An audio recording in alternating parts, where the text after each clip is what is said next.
প্রতিবেশী মারা গেছে, গেলাম নিচতলা প্রতিবেশী মারা গেছে, তিনতলা আছে ডেস্ক সেট পাশে, তিনজনা ডেস্ক সেট পাশে। এই যে একটা মানুষ তার প্রতিবেশী মারা গেছে, তার কোনো ফিলিংস নেই, সে কি আসলে মানুষ? সে কি মানুষ আসলে?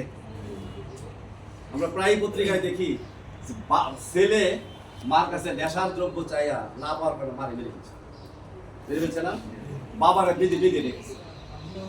এরপরে কি শিক্ষিত কিছু আগে দেখলাম এক সচিবের ছেলে রাত 2টার সময় গাড়ি চালায় গিয়া ঢাকার কোন জায়গায় গেছে, কোন হোটেলে খাইতে গিয়ে ফেরার পথে আরেক গাড়ির সাথে ধাক্কা খেয়ে দুইজনের মধ্যে একজন চলে গেছে, বুয়েটের ছাত্র।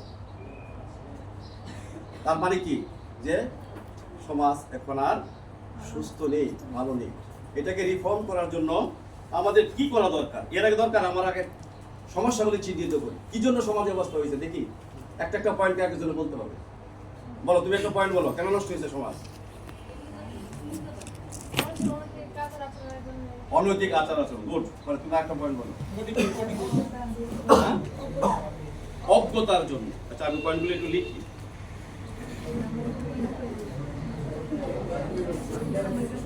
বসো।